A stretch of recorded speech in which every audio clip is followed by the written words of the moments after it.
and good morning, everyone, and welcome to your early morning briefing for Monday, the 21st of July, 2025. I'm your host, Mike Shelby. We are breezing right through July. Hard to believe we're on the back end of this. All right, with that, let's welcome Robert on. Good morning, and let's go ahead and jump into the Beltway. Robert, go ahead. Good morning, Mike. So on Friday, the Department of Justice asked two judges in the Federal District Court of the Southern District of New York to unseal grand jury transcripts in cases related to Jeffrey Epstein and Ghislaine Maxwell. Howard Lutnick on Face the Nation yesterday said that President Donald Trump will, quote, absolutely renegotiate the U.S.-Mexico-Canada agreement when the free trade agreement is up for review next July. And he added that Trump wants to protect American jobs and does not want cars built in Canada or Mexico when they could be built here in the U.S. Last week, I talked about Michael Pettis on the show and Michael McNair, who were pointing out that what's happening with these trade agreements is what's called the Mar-a-Lago Accord, where Scott Bessent is trying to reshape the entire global trade and finance network. And this fits within that analytical framework because, according to McNair, Trump and Bessent are going to go hard on Canada and Mexico to as basically an example for other trade partners that the U.S. is serious about this restructuring. Hey, Robert, just real quick. One of the things we've talked about is there are some proponents, I believe, of what's called Fortress North America inside the Trump administration and other people in the periphery. Is it looking like the Trump administration is trying to undercut Canada and Mexican auto manufacturing in order to bring them to the United States? I mean, right? Yeah, I think part of this is the idea is we need to be less reliant, especially for defense industry, on foreign trade and foreign supply chains. And one of the major arguments that has been, well, the U.S. can just ramp up that production in case of a crisis or conflict with China. And the example used is usually World War II. However, in order to make more bombs and bullets and tanks, you need those factories that already exist in the United States, including automotive factories. I think that's part of this larger pivot to Asia and this larger Fortress America grand strategy is to have that underlying industrial base that could be transitioned into a wartime economy. Mm-hmm. Just one thing, if I can just tell y'all a quick story, is that all right? So probably 20 years ago, my dad got me a book about the economics of World War II. And just for an illustration, in the lead up to D-Day, the U.S. Army knew that it was going to have to produce a lot of parachutes. And so they started asking some of the planners and basically the economists, how many parachutes the Army would need in order to make the jump into Normandy. And just think about in your head, just make an estimation, all right? The Army said, well, we're probably going to need about 200,000 parachutes. If you consider training and all these things, probably need about 200,000 to make this massive invasion, airborne insertion. They ended up using 2 million, actually needing 2 million. So the book really just talks about the scale. Like nobody really understood the scale of World War II at the very outset. And we may be re-experiencing that, Robert, with another maybe global conflict in the next decade. But I bring this up because everyone talks about arsenal of democracy, and that was the whole thing that FDR said. That was actually, he didn't come up with that, neither did a speechwriter. It was actually one of the members of a French diplomat who came up with that. And what they did, just briefly, there was this meeting in London, and they said, look, we need to expand the industrial base for World War II. And at the time, British officials said, well, we're close to the fight. We're going to have to expand our industrial base here. And one of the American diplomats there superimposed a picture of the UK onto a picture of the United States. And everyone just kind of figured out, actually, yeah, the United States probably has much more industrial capacity. Robert, this is, just you talking about what's going on with Canada and Mexico, what's going on with NATO, with Indo-Pacific allies. It really seems like the Trump administration is not just trying to reindustrialize for the U.S. economy, but again, I don't want to say be the arsenal of democracy, but it sure seems like they're stating the case that we have to be an industrial power again, which is greatly going to change our economy and change the global economy as well. I'll give you the last. I just wanted to share that for some background here because that really does look like to me what's going on. But I'll give you the last word. Well, I think that's the idea that this is not just for civilian reindustrialization is important because Stephen Mirren, who's currently working in the Trump administration, he wrote a paper in November of last year where he pointed out that part of this Triffin problem is that from these foreign capital inflows is not just that it's causing a lack of investment in civilian capital, but it's also effectively undermining the U.S. defense industrial base at the same time. Mm-hmm. And getting some type of solution to that, whether it's what they call the money tariff, taxing this foreign capital coming to the U.S., that seems to be what they're focused on, based on Stephen Mirren's paper, is trying to reverse that trend of defense deindustrialization. Mm-hmm. And just briefly, since you brought it up, let's go ahead and talk about this thing called the Triffin dilemma, because everyone needs to understand what the Triffin dilemma is. I'm just going to explain it at a very high level, and we should probably do like maybe an entire show on this. Maybe I'll have Michael Every back on, and we'll get back into the Triffin dilemma. But back in the 1950s, there was this economist named, I think, Robert Triffin, and he testified in front of Congress. Actually, he did this in the early 60s, and he tried to explain to members of Congress what this dilemma is. And he said, when you have a currency that is the world reserve currency, your primary export is that currency, which means that you have to buy more than you sell. Because if the United States buys more than if the United States is buying things, then it's taking in currency. And you can't do that when you're a world reserve. You have to export currency. So the United States has to buy more things than it sells. I'm sorry, I messed this up. The United States has to buy more things than it sells. So it has to import things and export dollars. If the United States produces more things, then it has to sell more things. And when it sells things, it's taking in currency, not sending currency out. That is the Triffin dilemma.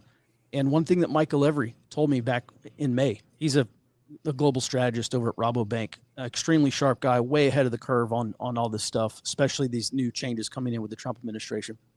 One of the things that he said, and this also goes back to Robert Triffin, is that system eventually ends. Eventually the dollar system will end. It has to end because the United States will eventually run out of the ability to buy things if it's not making anything domestically. That is the Triffin dilemma. That is what we're facing. That's exactly what Robert Triffin told Congress back in the early 1960s. Eventually, this system's no longer going to work. And I think we're heading there. And so it looks like the Trump administration is trying to solve this Triffin dilemma by making more stuff here, which is going to mean the dollar is no longer going to be the world reserve currency at some point in the future. I don't know how rapidly that will take place, but as the United States begins to buy fewer things and sell more things, we're going to see massive changes in the dollar. And by the way, sorry about that mix up there in the very, very beginning, but that's the Triffin dilemma. Everyone needs to understand it because that's exactly what we're going through right now. Robert, thank you for being patient. Let's focus on California here. So California Governor Gavin Newsom, he proposed a bill that is going to streamline oil well permitting in the state. And there was some text of the bill that was leaked over the weekend. And what they're doing here is what they're calling a plug and drill permit. And it would require oil companies to close 2 oil wells in order to drill a new one. And it would also mean that oil well developers would no longer require approval from what's called the California Geologic Energy Management Division, or CalGEM, under certain conditions. And this seems to be a pro-oil development bill. And I think it's likely an appeal to not wipe out California's oil industry, because as we reported earlier this year, both Phillips 66 and Valero announced that they're shutting down 2 major refineries in the state. And a lot of the laws that came during the Biden administration that were set to go into effect this year or the next year were, according to officials from neighboring states, were going to cause major disruptions in the regional fuel markets. And it looks like California Governor Gavin Newsom is attempting to try to get more oil back into California now. Yeah, well, he's got to if he wants to run for president. By the way, he was on Sean Ryan's show. Did you happen to watch that interview? I watched some clips from it. Yeah. All right. Well, yeah, the guy's obviously going to try to make a run for president. He can't have California experiencing fuel shortages while he runs for president. But also, Robert, you just think about the magnitude of agriculture that comes out of California. Higher gas prices there means higher input costs, which means higher food prices for the United States. And I think the U.S. gets something like 80 or 90% of its fruits and vegetables from California, or it's some amazing stat. Like maybe not all vegetables, obviously, but some of them at least. So lots of follow-on implications there. Hopefully, California can solve that before it becomes too much of a problem.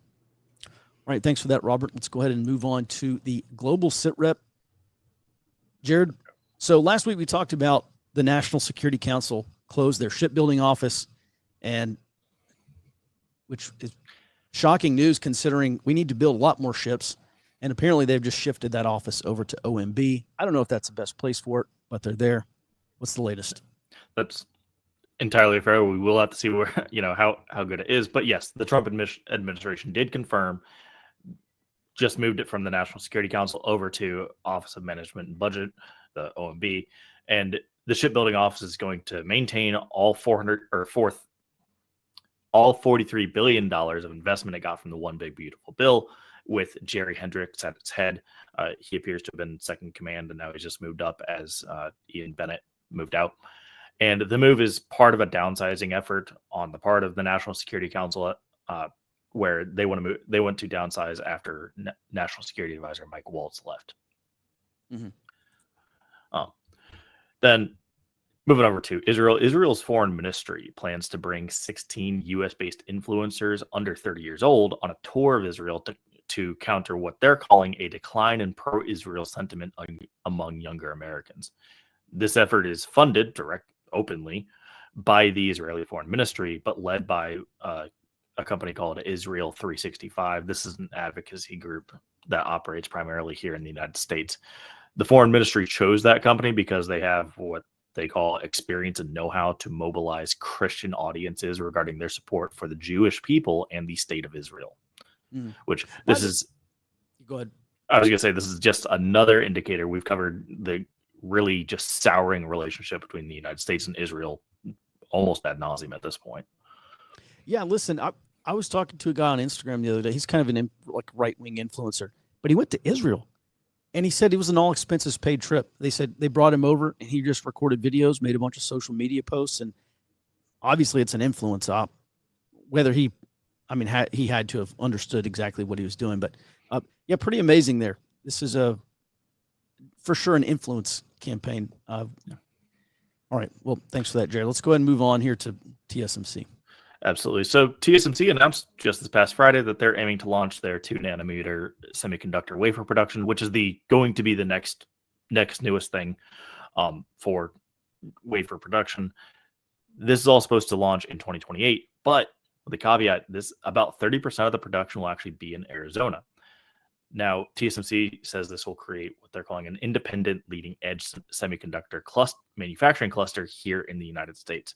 And that's important because this is actually a pretty sharp deviation from what TSMC and Taiwan both require for production policy, which is that anything produced overseas by TSMC must be one generation behind here when this thing launched.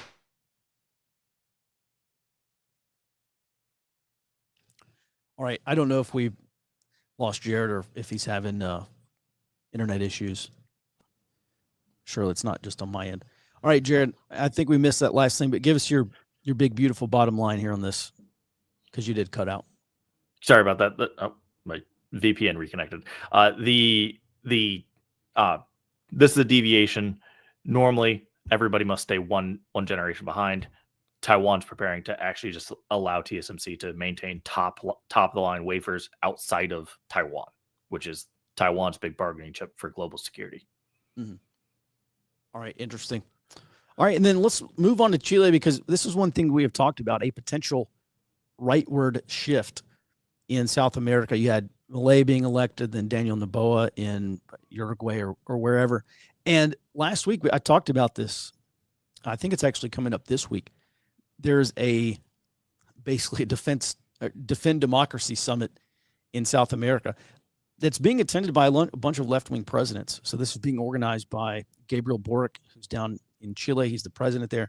But Lula da Silva from Brazil, a couple other countries are going to be there. And they're, number one, they're all leftist presidents.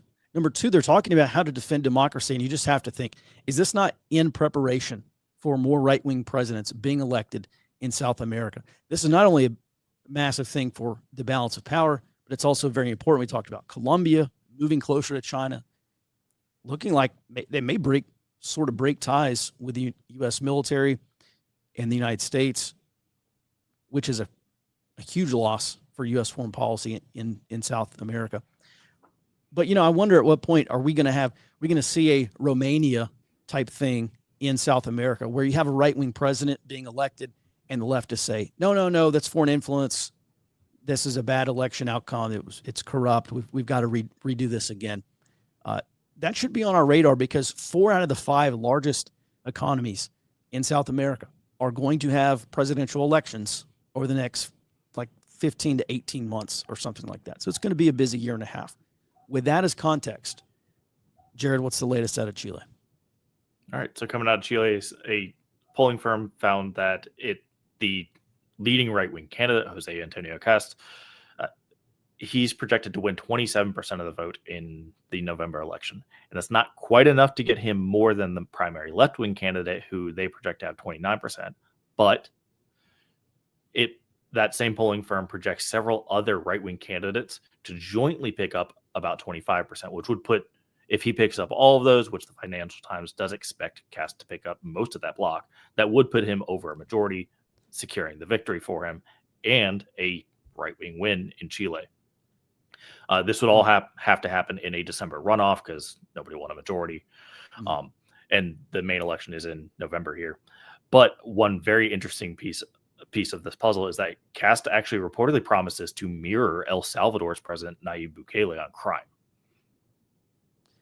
Well, that's amazing. Listen, Chile is going to have massive riots if this does happen. Just briefly, Chile has, if no one wins at least 50% of the vote on the first ballot, they move to the runoff.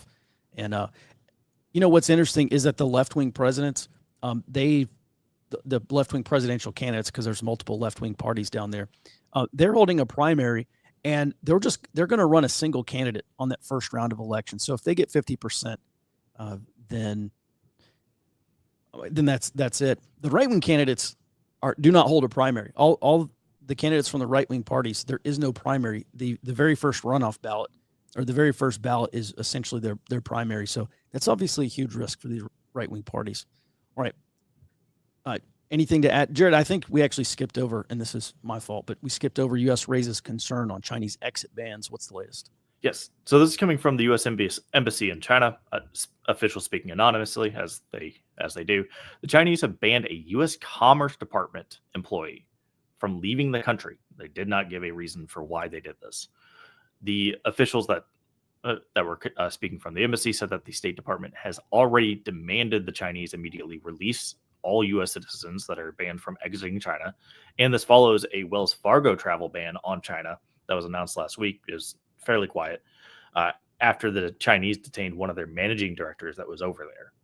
So it looks like this is starting to spin into a much bigger issue with federal involvement, saying, hey, why are you arresting our people? You need to stop it. And this happens every once in a while, but it's rare to see it happen frequently and quickly inside of a small time frame. Mm-hmm.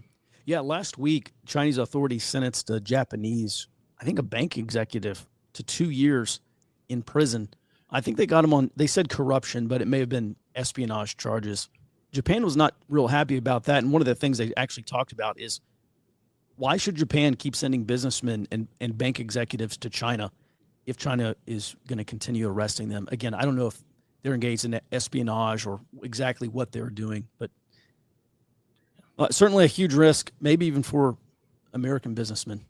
Yeah. The Chinese Foreign Ministry did have something interesting to say about that, where they said, hey, yeah, everybody who visits China, whether they are Chinese or foreign, they must obey Chinese laws. But I thought it was very interesting that they would specifically bring up Chinese because the Wells Fargo managing director is ethnically Chinese. And that's something we've talked about frequently, is that China sets up these secret police stations around the world so they can enforce the Chinese laws on their diaspora.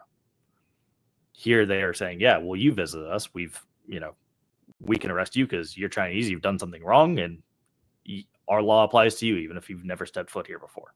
Mm-hmm. So Right. I think that's going to be a core part of this issue going forward. Mm-hmm. Certainly. All right. Thanks for that, Jared. And with that, let's move on. 46 protests today about the baseline. Next slide. All right, let's talk about this. These 10 people who are arrested, and then it grew to 12. And apparently there's 15 people. I haven't confirmed this, but just looking at reading this blog post this morning, this group at least alleges that there are now 15 people who are arrested in this ambush at this ICE facility in Alvarado, Texas. Some of their supporters, family, and friends have launched this thing called the DFW Support Committee, which is the Dallas-Fort Worth DFW Support Committee. And they have launched a Give, Send, Go campaign. They've raised about $23,000 in donations since the 9th when they launched that campaign. And according to this blog post, authorities have not only arrested 15 people, but they have also, at least according to the blog post, engaged in basically punitive behavior. They say most of these defendants have not received their court-appointed counsel due to quote-unquote incomplete paperwork, allegedly. And supporters also say that this is in retaliation for their refusal to talk to law enforcement. They also say that these assailants are being segregated and isolated from each other, which is standard practice. You don't allow these people into the same area where they can talk and get their story straight and otherwise converse, come up with a plan, etc.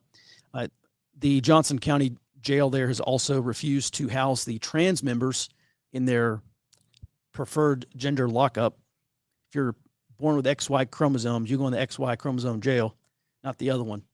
So this is something that's very interesting. I was on Tommy's podcast a couple of weeks ago, and maybe like a week ago, and I said, I would be.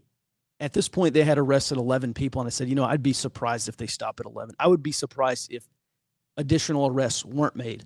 And so they're up to 15, which is now news to me. I'm going to dig into this today because, and actually, you know what? Tomorrow, every Tuesday at 2 p.m., I do Attack Intel Tuesday live stream. It's like maybe 30 to 60 minutes, but I talk about tactical intelligence issues. I'm going to break down how I would navigate this issue. You have 15 people. Obviously, you're trying to find maybe additional suspects. You're trying to break down this whole Dallas-Fort Worth Antifa network, or the John Brown Gun Club network. I'm gonna break that out and talk about how authorities are probably piecing this together. That's tomorrow, Tuesday, about 2 p.m. Central Time, and we'll go ahead and move on. Also, the acting ICE director Todd Lyons was on Meet the Press, interviewed on Meet the Press yesterday, and he had a few interesting things to say. Previously last week, I think we said ICE was making about 1,100 arrests per day. That's according to this official numbers. But Lyons said that they're arresting between 1,700 and 2,500 illegals per day. That is much closer to the 3,000 per day. That is the target arrest rate that was handed down by Stephen Miller. Lyons said that they are going to be able to hire 10,000 new employees at ICE. And you look at that and you say, wow, that's an astounding number of people. But he said, actually, some of this is just to refill positions that have been depleted over the last 4 years because people have left ICE, whether that's morale issues or, for whatever reason. And so part of that 10,000 is just going to go back to getting up to standard size. Also, he talked about these sanctuary city policies and how that puts additional strain on the workforce. And he kind of gave a story. When they go into a non-sanctuary city to arrest an illegal who's been detained there by local law enforcement, they can just send 2 agents because they just go there, they sign the detainee out, and they ship him back to the ICE facility somewhere. But he said they go into these areas where there's sanctuary cities and they don't receive support from local law enforcement. And he said in some cases they have to send 8 or 10 agents, not just 2. They got to send 8 to 10 in order to provide security, because when they go in that local jail, they've got to sign that this illegal alien detainee out. and then get him safely back to a vehicle. And he said, basically that's just putting an additional strain. If you've got to double or 5x the amount of agents you're sending for every local pickup, then that really saps your manpower very quick. Also, interestingly, listen, everyone knows as these Meet the Press and all these Sunday talk shows go, this is not just an interview. It's like a very combative interrogation. And the journalists just, I don't know, tend to be very slanted, obviously, in the questions that they ask, almost like they are advocating against certain policies. At any rate, Lyons was asked about what he attributes the rise in attacks on ICE officers to, and he said, "Yeah, obviously it's political rhetoric from politicians, and it's really heating things up." And he didn't say this, but this ICE has deported illegals for decades, and it has not been a massive problem until Trump got elected. And all of a sudden it's a massive problem because no one can be deported anymore, according to the opponents. So I think that in and of itself is very telling. However, one of the questions that Lyons was asked also had to do with masks.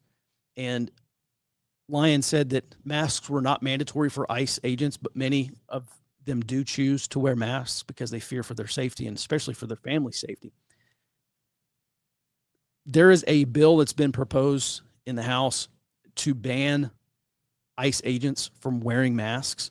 Lyons was asked if he supported that. And he said, well, if that bill does pass, then what he wants to see also are some similar provisions that raise the level of punishment for anyone who doxes or threatens or goes after ICE agents or their families. I don't think that bill is going to pass the House. Maybe Robert has a different take, but I also thought that was very interesting. Lastly, he did confirm also that they are, in addition to raiding work sites, they're going to start holding employers accountable for hiring illegal workers. And I think that's a big step towards solving the problem as well. Just enforcing the laws where it's illegal to hire illegal workers. And with that, let's go ahead and move on. All right, Robert, let's talk about this massive ZeroDay hack. My understanding is that this is ongoing. Like Microsoft is still trying to solve this problem. Correct. Yeah, they have patched apparently one version of their SharePoint server software, which is where this ZeroDay exploit existed. But they're currently still trying to patch some of the other versions of the SharePoint server software. And from what I understand, this is only right now affecting actual physical servers on the premises of the U.S. federal and state government networks that have been hacked. And the hack is also, according to some cybersecurity researchers, it affected at least one power utility here in the eastern United States. And at least two federal agency networks have been compromised. And according to these researchers, the most important part about this hack is that these hackers, who have not been identified yet as a known threat group from officials, have gained access to cryptographic keys that would allow them to maintain access to these compromised networks in the future, even if patches are implemented. And while they have not officially attributed this attack, if this was Chinese linked hackers, they were able to obtain these cryptographic keys to critical U.S. government utility networks. They could leverage that access to conduct further espionage or cyber attacks to both disrupt a government response to a U.S.-China crisis in the Indo-Pacific, or even shut down critical infrastructure. Mm-hmm. Yeah, that is something also that we talked about last week. At some point, China has enabled its private individuals, private companies in China to go do network reconnaissance. And basically my understanding is that these companies are constantly scanning for vulnerabilities and trying to identify zero-day exploits. And then they turn around and they sell that access, or they sell information on those targets of U.S. critical infrastructure to the Chinese military so they can be actioned during a period of time, or during a period of crisis or conflict. And so what this one FBI official was saying is that it massively expands the surface area for potential attacks, because you don't just have Chinese hackers going after U.S. infrastructure now. You've got entire companies and private criminal hacking groups also acting essentially on behalf of the Chinese military, doing network reconnaissance, developing targets, etc. And that's just something that the United States is not prepared for. I saw a lot of feedback from cybersecurity professionals that said, yeah, it's actually much worse than that. So, Robert, this is something we've seen. We'll continue to see it. Just, worst case scenario, crystal ball. Do you expect any massive critical infrastructure failure, like at maybe a regional catastrophic level as a result of some of these Chinese attacks? If this was one of these Chinese-linked private companies or criminal groups or even a Chinese government hacking group, I think part of this, because this would have, knowing about the zero-day exploit, the conventional, I think the conventional idea would be that they would have saved this for that type of attack, in case they needed to conduct an attack on U.S. government networks or these critical infrastructure networks. But this actually majorly expands their capability. And if we do see a conflict between the U.S. and China, or a crisis start to develop even more in the Indo-Pacific, I think it's pretty realistic that with a greater level of access, that especially if patches are implemented and U.S. cybersecurity, especially in the private industry, think that they're safe now, well, now Chinese-linked hackers have greater access and could have much more precise, I think, cyber attacks to shut down critical infrastructure. Instead of having one massive critical infrastructure attack, they could conduct limited targeted attacks that actually are much more difficult to detect because they don't know that their networks are being compromised because they have this access. Mm. Yeah, that's one thing that these officials also said. It's not just an issue of identifying their activity on a network. It's also a problem of attribution, not being able to attribute these attacks to a specific group or specific country. On that note, someone the other day just said, oh, stopping Chinese cyber attacks is easy. You just start blocking all these Chinese IP addresses from your networks. And part of the problem is they're not just coming out of China. There's all sorts of ways they can obscure or obfuscate or spoof their IP address coming out of China. But they have hackers around the world. Someone was just arrested a Chinese national was just arrested in Italy last week for launching cyber attacks from Italy. Also, they're here in the United States. They have domestic IP addresses. This is another massive problem for them in terms of attribution. This is not coming from a Chinese IP address. This is coming, what's the joke about the horror movie? The call is coming from the house, whatever it is. So it's literally coming from inside the United States. I think that's another reason. If you're China, there's been so much talk. Joshua Steinman, who is a former Trump National Security Council guy, senior national security guy, often says, how many foreign sabotage teams are in the United States? And I would say most of them. But this is not just physical sabotage. There are almost certainly. I can't prove it, but you just, you look at the opportunity and the intent. They're obviously here. And they're here to develop cyber targets and launch cyber attacks from inside the United States during a period of crisis or conflict, if it comes to that. Robert, I'll give you the last word and we'll move on. I think what's most part of that access, what would make it much more difficult to attribute, is that in previous administrations, the FCC has effectively banned some Chinese telecoms and internet companies, but they still maintain access to some of those what are basically points of access physically within the United States to gain access to not just the internet, but also telecommunications, which makes the threat much more dangerous because they could not just shut down, if they had access to them, a power plant or wastewater processing facility, but they could also completely disrupt communications, making it much more difficult to coordinate any kind of response. Mm-hmm. Yeah, and there's a question, wasn't Microsoft just hiring Chinese for DoD services? And yes, they were. We talked about it last week. Microsoft offshored some network development positions to China. So you have Chinese coders building, maintaining, or doing something for Defense Department networks. And apparently this had been going on for years or maybe longer. And Microsoft said, oh yeah, we notified DoD that we had employees in China, Chinese nationals working for the Defense Department, working for the Pentagon, building these networks for them, working for Microsoft, but on Pentagon networks. And the Pentagon said, no, we didn't know that. At any rate, Microsoft said they closed that down. So apparently they're in the position of, I don't know, maybe they'll move them to India next, but they won't be Chinese anymore. Not that the alternative is that much better. All right, Robert, thanks for that. Let's go ahead and move on here to this redistricting plan. So last week we talked a lot about redistricting because Trump was on a phone call with some officials here in Texas, and he said, let's do a mid-decade redistricting plan because we could, I think, create 5 new seats for Republicans here in Texas through redistricting. California Governor Gavin Newsom came out and said, well, we can play that too. Republicans have 9 seats in California. How many of those do you want to lose? So I'm sure the court is going to stop it. However, we are just a handful of years away from this redistricting, and apparently Democrats have a new strategy. What is that, Robert?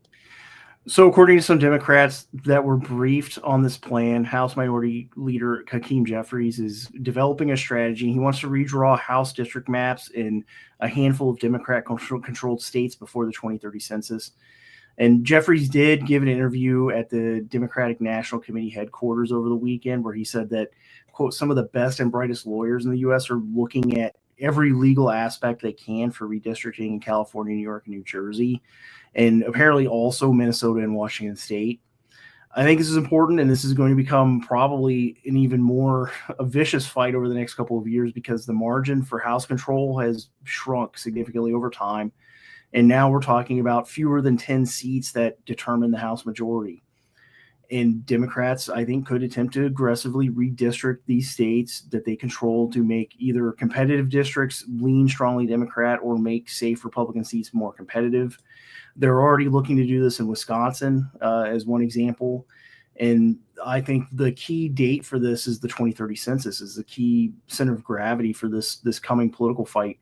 Because the Trump administration, I think as we reported earlier this year, they've already started floating the idea of changing the census to count only citizens for House seats and for electoral vote apportionment, which was something they tried in the previous administration, was shut down, or at least was put on pause until the Biden administration came in and ended the fight over that rule. And if that were to happen, Democrats could lose at least a dozen seats in electoral votes in California alone, and probably many more in some other states. But some of these states that I've mentioned, they do have some legal and political obstacles to this what's called a mid-decade redistricting. But I think given that Democrats are under significant pressure from their voter base to resist Trump basically at all costs, as we reported on when that article came out, and the potential that they could be locked out of power at the national level after this 2030 census. If Trump's successful, I think this could make Democrats less risk averse, and they could try to push past these legal and political obstacles to get this done. Mm-hmm. Yeah, so this is not going to affect 2026 midterms at all. But if the courts allow it, which is a big if, some courts won't. But this could be, let's just look at this for a second. From my perspective, just the past several years, I look at the United States, and in some cases, we're coming apart at the seams. But you look at the centripetal forces, what is actually holding this country together? And there are 3 things. And number one is this belief in free and fair elections, or at least the perception or the toleration of some corruption, obviously, but generally fair elections. The second thing is a relatively strong and stable dollar. And yeah, the dollar is the worst in the world except for all the others. And the third thing is a relatively strong and stable economy. So I look at those 3 things, and I really do think that is all that's holding us together. If one of those things goes, we're going to have massive problems. If the perception of free and fair elections just absolutely disappears, worse than it is now, we're going to have major problems. If the dollar goes, obviously major problems. If the economy goes, obviously major domestic problems. And this really makes forecasting obviously impossible because you don't know which way this is going to go. But Robert, if these courts allow these various red and blue states to redistrict for massive partisan advantages, let's just say they do go through. I mean, it seems to me like that's functionally the end of our quote unquote sacred democracy when you have these major problems. Let me just say one other thing. That's one of the things that kicked off the Irish Troubles, especially in Derry, because you had a Catholic, this conflict was over Catholics and Protestants, but basically the Catholics locked out the Protestants from being able to have any kind of representation. They basically weren't able to be represented by the government. And so that was a massive problem. And that's one of the things that kicked off that partisan violence. I wonder at what point, if you're a Californian and you're a conservative and the state redistricts your representative and kicks him out and gives your district to a Democrat. I mean, I don't see that sitting well with a whole lot of people. Yeah, I agree. And I think there's a lot of talk about balkanization. I think this is one of those areas where we could start to see a much greater bifurcation. So and this fight is going to bleed up on the national level because there are more red state government, at least executives, than there are blue state executives. And under a system where you effectively have completely red states and effectively completely blue states, I think we'll start to see this. Whenever one side has, especially Democrats, have let's say the White House and one or both chambers of Congress, the federal government attempting to reach down to these states to try to get a partisan advantage in either direction. Yeah, well, I mean, I guess ultimately this is going to be decided by the courts, correct?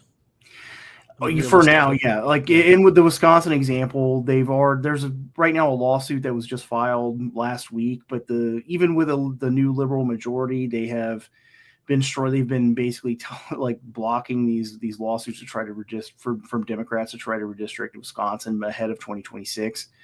But that's because they're looking to get this done before the upcoming midterm. I think if there's a longer term, if these blue states and Democrats are pushing for redistricting for 2028, I think they have a lot more room to run before the courts completely shut it down. Mm-hmm. All right. Thanks for that, Robert. And let's go ahead and wind up here with this cooperation here between the UK and the United States. Jared, this is one of the things we've seen, you've talked about before, the UK trying to run freedom of navigation operations in the Indo-Pacific through the Taiwan Strait, maybe. You say UK is now working with the United States on carrier operations. So what's the latest? Yes. So this is not terribly new to occasionally see dual carrier ops. You see that from time to time with them. But I think the series of events that have happened on the UK carrier strike coast deployment really cement that the U.S. is trying to put them in a leadership role in the anti-China coalition. So far, we've seen that the UK carrier strike group, first off, they're running an international coalition. They're European allies along with a couple of Asian Pacific allies from New Zealand and Australia, but they landed American F-35Bs on deck. First time we've seen that in a few years. Then immediately after that, they started running dual carrier operations with the George Washington Carrier Strike Group as part of the Talisman Sabre exercise. And that's important because what that is that's a major, really it's a war exercise. It's a total war exercise. Everything from amphibious and land operations up out to carrier operations with the Navy. Everybody's supporting a total war mission there. So running those ops, you're probably getting training on how exactly to be the headship of the war effort there. That's very important for the UK if they needed to step in. And I'll get to that in a second. And then lastly, they're moving on to drills with the Japanese after Talisman Sabre here, which that'll be here in just a couple of weeks. Now, admittedly, the Royal Navy has had numerous high-profile failures. One of their carriers failed to get underway. They're, having steel issues.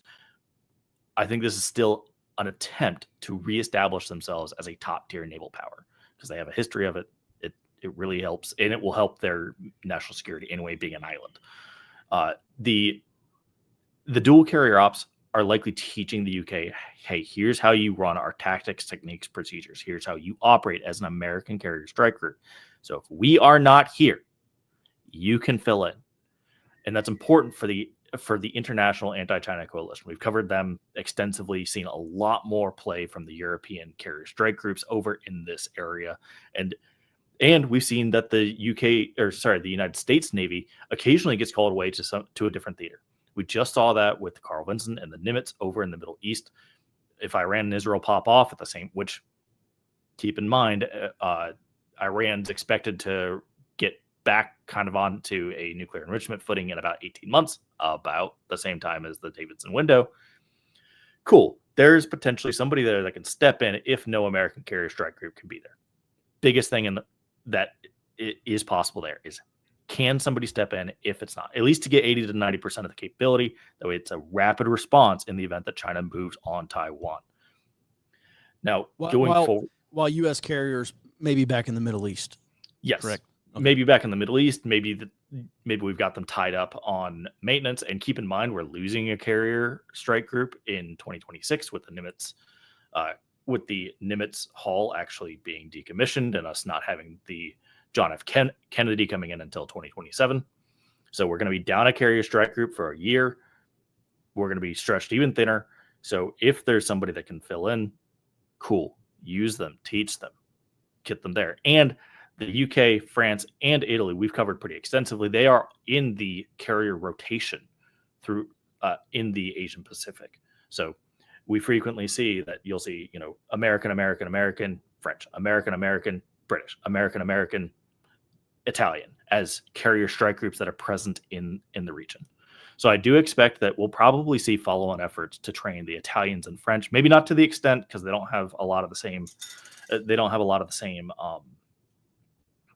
leeway for security issues. But you could teach them most of the way. And it's important to note, we just fielded the F-35s. France does not run the F-35s, but the Italians do, the British do, the Japanese do. The Japanese don't have a carrier strike group. They're legally not allowed to, but they effectively have a carrier strike group at this point. We could potentially see the Japanese be taught the same thing, especially because they're essentially the number 2 security partner over in the region. And I expect that going forward, which all will push back China's, window for readiness. If you can't guarantee, okay, I can strike while there's no carrier strike group, like nobody can respond for a couple of weeks, cool. Then remove that window, and now they have to always be prepared to contend with a carrier strike group. That is an issue for China's readiness and pushes back this window. Mm-hmm. Very interesting. And so UK could be essentially, if this did happen, the UK boat captain or whoever could command a response until U.S. carriers got there and retook command, essentially, correct? I think in a pinch you could probably do it. There's legal issues with, hey, who can actually command? But at the very least, if you have that carrier there, you could at least say, hey, for the moment, you're going to hold it. We'll worry about legal later because we have an emergency. Hold it. We'll be there in a week or two. Mm-hmm. Or let us get, I think it is the George Washington that's now stationed over in Japan. So, hey, they're in layup right now. Give us 1 month. We will be out there. Mm-hmm. When you put it in terms like this, this just to me that looks a lot more realistic now. To see the United States planning for this kind of contingency. This is not just like, hey, this could happen in another 10 years. This is becoming like this maybe could happen within the next handful of years, correct? Yeah, absolutely. With the Davidson window being in 27. And especially when you look at, okay, well, how do you project power with this? The main thing there is going to be the air platform. And hey, 4 out of 5 potential candidates here are all running F-35s. Your logistics change are the same. You just have to get the spare parts out there. I mean, there are minor differences between what we use and what we export, but for the most part, you can get it done. Like, that's what I'm saying. When you really have like 80 to 90% of the capability, you're good enough to hold it down in an emergency until the actual main players can get there. Mm-hmm.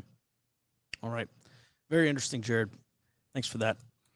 And with that, listen, we're going to take a few minutes for questions. We do have a few. We had one left over from last week over on the Early Warning Network. Jake from State Farm asks, if states and banks are buying gold, will they eventually buy silver as well? Do you think silver may catch up to gold in price ratio? Well, I think gold is the priority. I mean, I don't see them buying and holding silver. Silver is just, it's not as valuable as gold. Obviously, most of silver demand is industrial. And so there's a reason why we call these things the gold standard. So no, I don't think they'll start loading up on silver. I mean, I'm not a central banker in their position, but just from my perspective, I don't see that happening. I mean, I think they just stick with buying gold. International trade is great, no question about that. But don't you think production is the most reliable basis of a nation's wealth? And if so, could American industrial might be restored? Well, this is something that Michael Every pointed out, and he continues to point out, is that realistically, you look at the United States economy and you look at the Chinese economy, and you just look at the facts, and then you look at the future.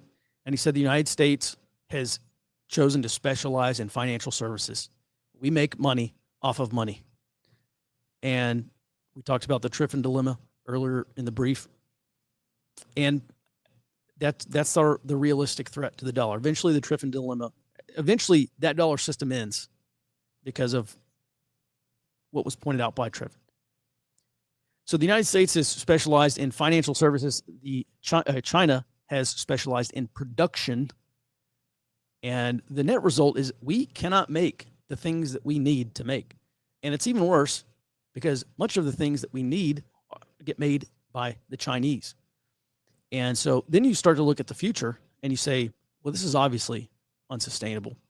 And so this is part of this shift by the Trump administration. And it's kind of like turning a ship around. It can't be done overnight. It doesn't turn on a dime.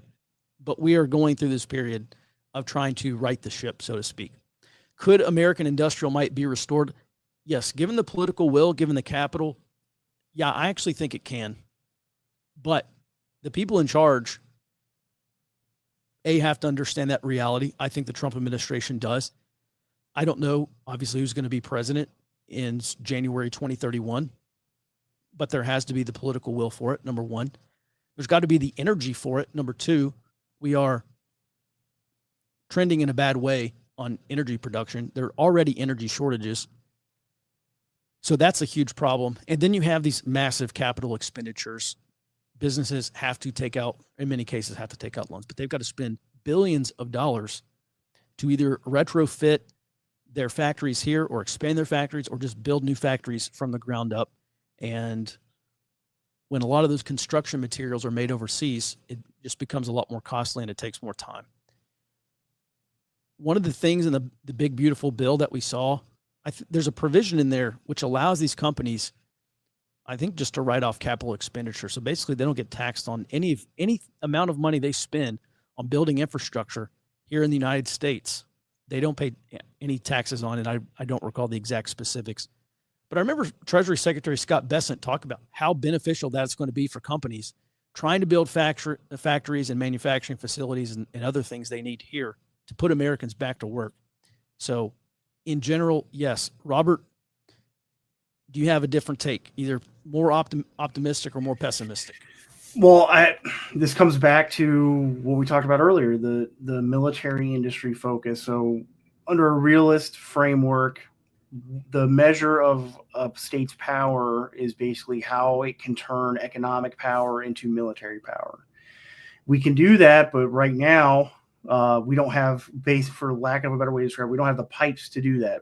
Because China does. If China has a microwave factory or a toaster factory, they can turn that into a bomb factory. They can much more easily turn that into a gun or a plane factory, where we don't have microwave and toaster factories. So we have nothing. We have no baseline infrastructure to then turn into military power. I think it's possible. And a big part of this, I think, is that Michael Pettis argument about the foreign capital inflows that has really disincentivized that infrastructure investment. The U.S. companies and firms investing their capital in building out new factories, building out new production. And if the Trump officials like Scott Bessent and Stephen Mirren and even J.D. Vance are serious about this Mar-a-Lago Accord plan, then doing something like that money tariff is a step in the right direction for bringing that production back. Mm-hmm. Certainly. Well, something we'll continue to pay attention to. Thanks for that, Robert. What was the name, author of the book on economics? Listen, I don't even remember. I'm going to have to Google it. And it was when I was in Afghanistan in 2011. It was when I read it, so a long time ago. I'll get the name of the book. What about the Border Patrol that was killed in New York City in the park? You know, I'm admittedly behind the curve on that. I haven't seen that yet. But listen, I mean, I told y'all last week, we're probably not going to see a lot of complex ambushes on ice involving multiple shooters. It's probably going to be like single shooter events. Historically, that's just the norm for a lot of shooting attacks. Antifa is not large enough to get 12 people, 15 people rolled up at every go. Plus, it's extremely more complicated the more people you have. So I think single shooters 100% going to continue against ICE. Armed violence against ICE 100% will continue until there is an equal or greater force that stops it. Oh, apparently there's 2 shooters on mopeds. So yeah, onesies or twosies. All right, is it better for America to have weak left-wing presidents in South America versus right-wing strongman? When Canada elected its left-wing prime minister, he seemed to fold to Trump right away. Well, listen, this is not just something that we've seen from Canada. We've also seen this from Mexico. And the reality is their entire economies, their entire stability, their careers are dependent on the United States buying their things.